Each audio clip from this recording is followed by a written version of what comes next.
I'm your host, Peter Komendowski, and welcome to Surviving Bad, where we explore stories of survival, hope, and inspiration. Today we're talking about helping Iowa youth avoid harmful choices and an organization familiar to Iowans, DARE, the Drug Abuse Resistance Education Program that's been a staple in our schools and communities. One has to wonder, what would our communities be like without the help of DARE and what they've done over the years?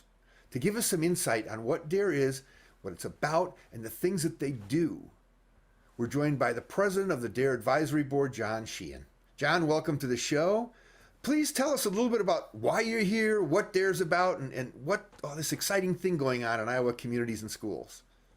Well, first of all, thank you, Peter, for allowing me the opportunity to represent DARE Iowa and to talk about our program. This has been a passion of mine for over 20 years. When I was an educator and teacher, we kind of got introduced to it as to this program that helps to resist drugs and alcohol. Didn't know a whole lot about it. When I moved to my first administrative job in Titanca, Iowa, that program was firmly entrenched and was really just taken by the DARE officer, Roger Fisher, who had our program in such a good place. And I thought, if I could ever get involved in this, I would love to. Lo and behold, I took a job at Roland Story as a middle school principal. And our guidance counselor was a member of the DARE Advisory Board and said, hey, you've got DARE in your school. Why don't you consider being on our board? And I thought, I remember that from Titanca, loved it. And so I got involved. And a couple of years later, it led to being a part of the DARE Advisory Board in the role of president, and have been doing that ever since. And then later after that became the state educator, which involves me in DARE officer trainings. And that has been a staple for me for a lot of years, and going a lot of places and having a lot of neat opportunities to help officers do what they really love to do. And that is protect and serve kids. You've had, as an educator, you had a unique view of DARE as you got to see it work from the other side. Yeah, and that was such a great thing to see, where kids were given an opportunity to make good choices and really to build a relationship with police officers. So often we have this kind of dichotomy of force meeting force, where people think we're against police, and the perception is police are against people, and that could be no further than the truth. They truly come to protect and serve their communities, and they love to make a difference at the front end. And what better way to make a difference at the front end of things than to be involved with kids in a school setting? Well, yeah, education actually prevents the problems that might create an interaction with police in some respects. Exactly. Yeah, this is a tough climate for police officers, and yet the respect for the legacy of DARE in the communities has been powerful, because there's actually a lot of kids that have grown up remembering the lessons, raising their own kids, getting into DARE programs. What's the history of this organization been like in Iowa? Well, it started in Los Angeles in 1983. Daryl Gates was the police chief of the Los Angeles Police Department, and he recognized that the problems that were existing they kept dealing with the back end, making arrests. What can we do to improve this? So he came up with this idea of the DARE program. And by the way, this is the same guy that also came up with the idea of SWAT. So he has a lot of tremendous programming behind him. But when you see the problems that exist, whether it's a DARE situation or a SWAT situation, you're looking to resolve that problem. And he came up with a way that, it can happen through education. Let's build relationships with kids and police officers at a young age so they grow up making great choices. And that has been the impetus and continues to be the impetus for DARE yet today. And, you were telling me there were some stories.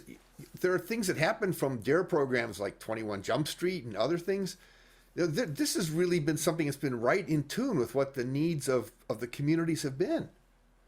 Absolutely. To get that kind of notoriety for a program that sometimes has come under fire. 30 years ago, there was an article written that said DARE doesn't work. And there was a lot of people that were dropping the program and using that as their basis for not having DARE any longer. But DARE has always been good about reinventing itself. And we currently have Keeping It Real Elementary, Keeping It Real Middle School, that completely changed the model that was a 17-week model and realized that was too long for schools to commit to, and went back to a 9 to 10-week model that schools could buy into, and completely changed the whole idea of what DARE was about. So much so that the guy that wrote the article out of Kentucky has become a member of the Scientific Advisory Board for DARE America. And he went through a DARE officer training. And this is a guy that's a doctor from Kentucky, saying that was the best training he has ever received in his entire life. So it talks about the fidelity, the integrity, and that DARE is willing to make themselves reinvented if necessary to try to meet the needs of today's kids. Wow, what an interesting story. We're going to take a short break and come back to continue our conversation about DARE Iowa with John. See y'all after the break. You don't want to miss this.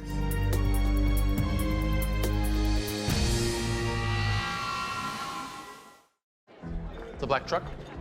Hey, Christina from accounting. Yeah, hi. Hey, I used to date a girl named Christina. Oh, really? Yeah, and then she dumped me for my best friend. You want to see some photos of them that I took? I don't. I thought we talked about this, buddy. Buzz and overshared again? Yeah. Yeah. I'm gonna call a car. That's a smart idea. So yeah, I know, that's why I did it. Hey, you're gonna get back to the top of the mountain. Does that mean I'm gonna get back with Christina? No. Oh. No. While a lot is changing in our world, at MediaCom, our focus remains the same, making sure you have the fastest, most reliable connection possible. During this critical time, we know your needs are changing. You may be working or learning from home, relying on telemedicine, or finding new ways to keep everyone entertained. If you need more speed, call or go online, and MediaCom will double your speed immediately for as low as $10 more a month for 1 year. Every second, 127 new devices connect to the internet. You can feel it happening, our digital world expanding with every breath. We're entering a whole new era of connectivity, and MediaCom will be ready to power it with one of the nation's first 10G platforms.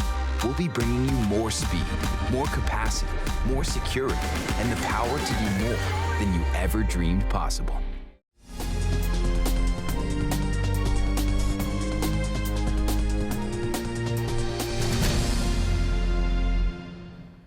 Welcome back to Surviving Bad. I'm your host, Peter Komendowski, and we're talking about Iowa DARE with John Sheehan, a program that's been instrumental in building healthy communities. John, what's been happening with DARE in Iowa?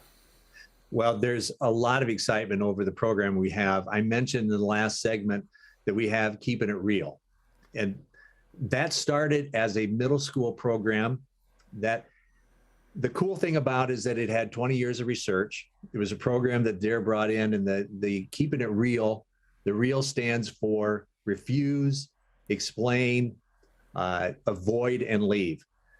So instead of, like was the case with the 17-week program, where this is a drug and you identify drugs and the kids learn what drugs are all about, along with some choices, this is more about social emotional learning, where kids are given opportunities to make decisions, make choices based on information they have. And the curriculum is all built on one another so that there's kind of a scaffolding approach where one lesson builds into the next lesson. And that's true not only of the middle school curriculum, but the core curriculum, which is the elementary. So kids are taught through videos, through role play, through situational learning that's very active on how to make decisions, then practice them in a safe environment so that if they're in a situation where they need to refuse, they have strategies on how to refuse. If they're in a situation that they could avoid, they have strategies on how to avoid. If they're in a situation of how to leave, they have an opportunity to learn how to leave. And if they're in a situation about having to explain their way out, they have strategies, as we say, arrows in their quiver to pull out. And if you can practice those in a safe situation, like with your classmates, it's going to make it that much easier when you're out on the streets with somebody or in a car or at a party to know what you can do so that you don't put yourself in a compromising position, or you can get yourself away from a situation. It used to be that teenagers and we as educators would say, we're going to tell you what to do. We're going to be the sage on the stage, but now we are more the guide on the side. We ask questions. We try to get you to think about those questions. And as Keeping It Real is all about, it is a kids through kids to kids approach. It should be a lot of the kids talking, because we've learned over 20 years of research that if adults tell you to do something, kids think they're judging them. But if an adult, an officer, can get a kid to say the same thing that they're thinking, kids will listen to kids. So we work very hard to get officers to be great facilitators of the program so that kids are talking, they're learning from one another, and they can use these strategies when it really counts. You know, I think that's pointed out in what you're saying, and it became evident to me, especially, you know, we both work with the Office of Drug Control Policy, and one of the things we've noticed is that the threats out there in terms of substances they're faster than we can describe them to anybody. Even public safety has a trouble keeping up with what new things are on the street. And it sounds like the skill set you're giving children can deal with anything that pops up. If you don't know what it is, and it sounds too good to be true, it's time to use those skills. I like that. That's a big difference from the old DARE and the new DARE. Exactly. You know, we give them what is called a DARE decision-making model. And it takes the acronym of DARE and it breaks it into define the problem, assess the problem, respond to the problem, and then evaluate your decision. Now, that is a model that not only could you be using for DARE, but you could use that in life. And we're hoping that kids will take that decision-making model that they see not only in the elementary program, but also the junior high program, and apply that when they get into high school and college and beyond.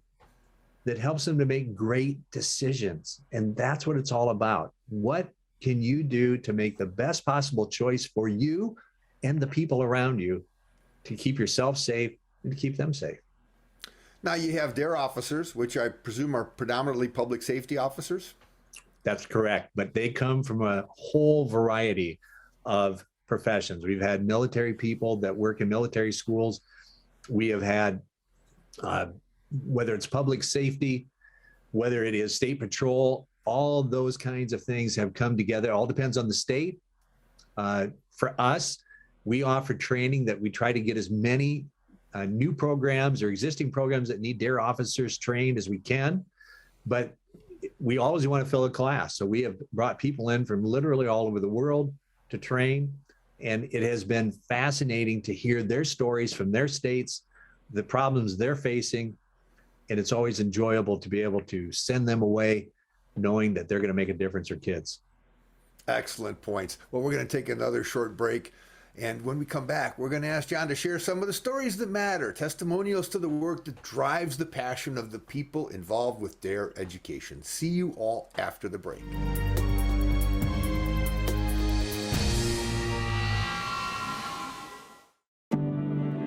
Today, more than ever, you need fast, reliable internet.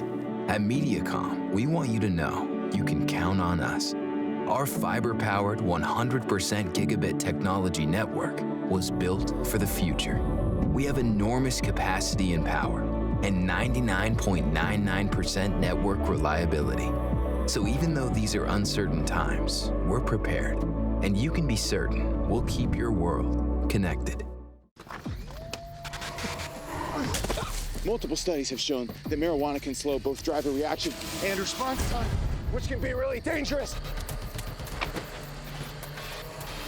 He's here. He's here. Wait. What? I can't drive. Why? I'm high. Oh.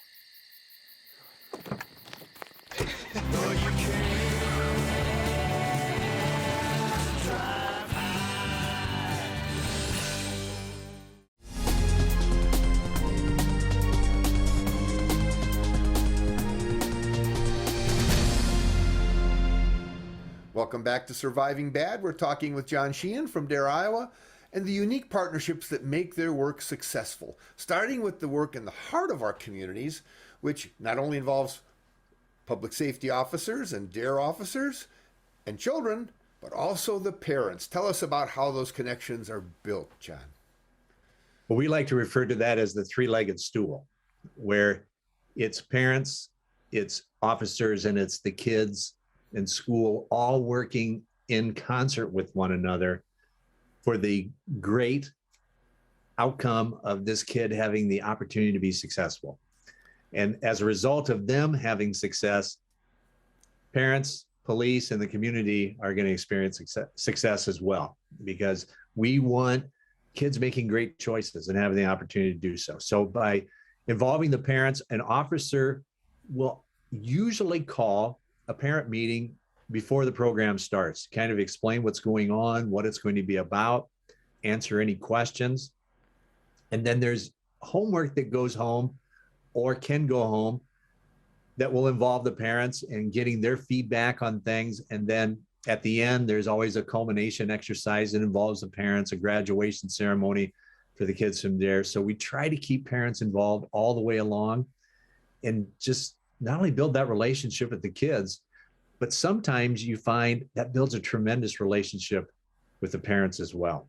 We had a situation, not in the state where I'm from, but in another state. We were talking to a Dare officer where the question came up, how do you deal with parents that maybe you've arrested or maybe have had a problem with law enforcement? And one of our mentors said, they had a situation where a drug dealer had kids that were going through Dare. And the drug dealer, who they thought was going to be problematic, said, no, I want my kid to have Dare. I've made my own bed. I've created my own situation. I don't want my son to experience and go through what I've gone through. I'm in too deep to get out, but that doesn't mean he has to make the same mistakes I've made. So it was a fascinating testimonial about the power of what Dare can do, that even someone who's in the drug scene was willing to recognize, I don't want my kid to go through that. So it was a tremendous tale and great promotion for a program that we feel is really good to help kids make great choices. What are some of the components of the training that you can share with us that would give us a good understanding of sort of the process you use to make this happen? Well, we always start off with the why. All of us know what we do. We know how we do it, but we don't always know why we do it. So we talk to the officers about, why are you here? And more importantly, why did you get into law enforcement? And they're going to say they want to protect, they want to serve, but they also want to make a difference. And when you get them to believe that Dare is something that can not only make a difference in their life, but is going to make a difference in the life of a kid, that is huge. As an example, a person that is incarcerated in a federal prison costs taxpayers about $35,000 or more a year. We can educate in the state of Iowa over 26,000 kids for less money than that. And when you talk about where do you want to spend your money, would you rather spend it in prevention and keeping kids out of prison, or spending that $35,000 on incarcerated people? And that's just one person.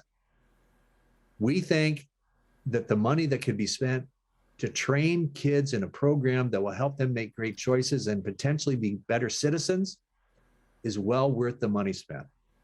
So we talk about the why. And then we really encourage them to really make a paradigm shift. They're used to being, when they go on a traffic stop, they're the ones doing all the talking. They're the ones that kind of enforce their will in terms of how that traffic stop is going to go. And they have to get in touch with a different side of themselves, one that's a facilitator, one where you are going to do a lot of active listening. So we practice active listening, one in which you're going to do a lot of questioning. And so by teaching them those types of skills and knowing how to work with kids that are and understand what a fifth grader's like and a seventh grader's like and an elementary kid is like and a high schooler is like, We try to equip them with skills that they can use, and then the mentors come in and they teach them the curriculum. Here are the things that you're going to be talking about. You're going to talk about stress. You're going to talk about conflict resolution. You're going to talk about peer pressure. You're going to talk about risk and consequences. These are some of the categories that are part of the curriculum that we want to give kids the opportunity to talk about this, understand it better, practice in a safe situation so that when they're faced with it, they can make great decisions. Those are all fantastic points. John, if you're willing, I'd like to invite you to come back after the break and share some final comments, insights, and even advice with our viewers. Stay tuned. You don't want to miss this. There's quite a surprise about what John does in his life that might just get you thinking.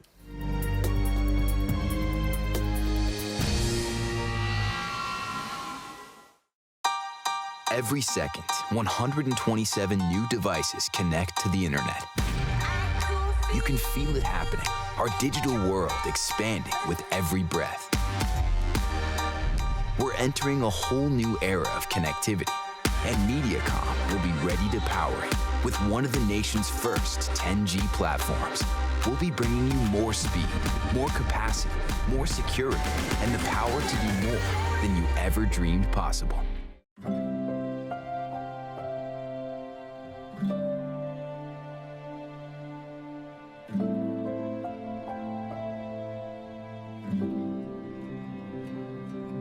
Whether it's advice on managing your anxiety or tools to help you stay grounded, Coping-19 provides a range of resources and self-care tips to help you cope with this pandemic. We can help. Find the resources that work best for you at coping-19.org.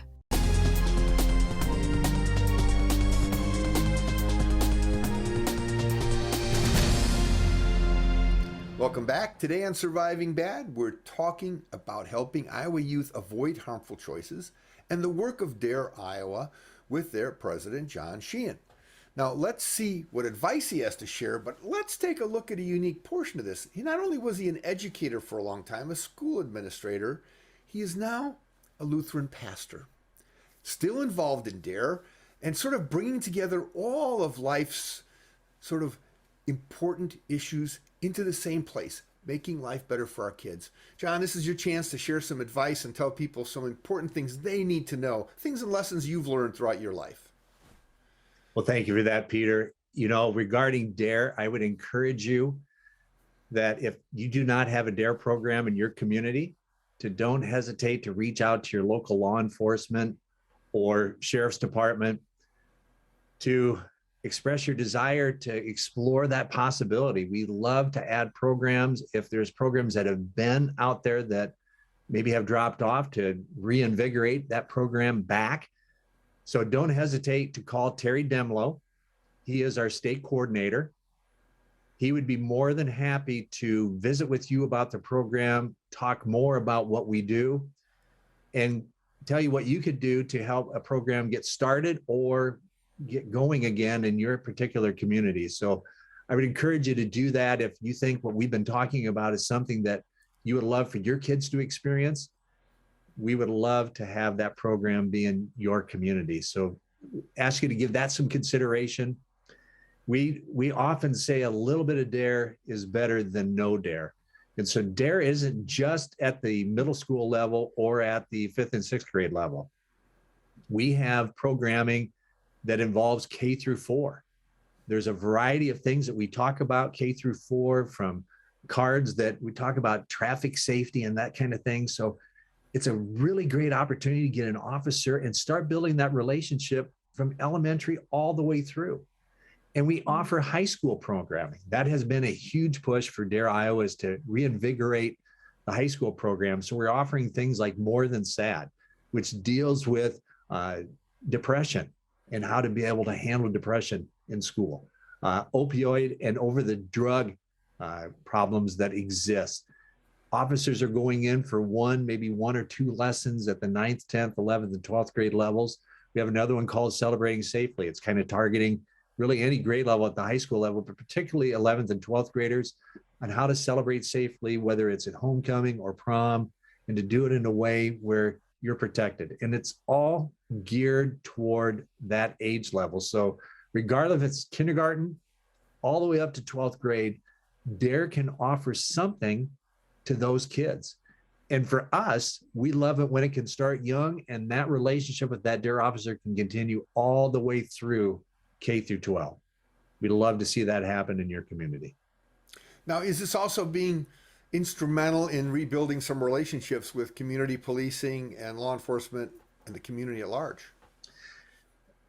Absolutely, Peter. When you look at all the situations that are going on in the world today, there is no greater time for DARE, as far as community policing goes, than the present. We need to establish back that relationship that the police officer isn't out to get you. This can be your friend. This person really wants to protect and serve everyone, regardless of race, creed, gender, anything. They're there to help. And the DARE program is one example of how we can build relationships. We often talk, the very first sermon I ever gave, and I use this theory each time I do a DARE officer training, is the formula of E plus R equals O. And it comes from Tim Kite. The E stands for event, the R stands for response, and the O stands for outcome. We can't control the events of our lives for the most part. And oftentimes we can't control the outcomes, but we can always control our response to any event or outcome. And so we really work toward, how do we respond? Whether it's in a church, in a school, in a community, how do we respond to what's happened to us? And to be honest with you, it's all about building relationships. Thank you so much for joining us here today. I encourage you to reach out to DARE Iowa if you'd like to see the programs in your communities and schools. And thank you for joining us today. Check out our website, healthyiowa.org, for more information. Keep your eye on MediaCom MC22 for our next episode of Surviving Bad, where we explore stories of survival, hope, and inspiration. On MediaCom MC22, your local programming leader.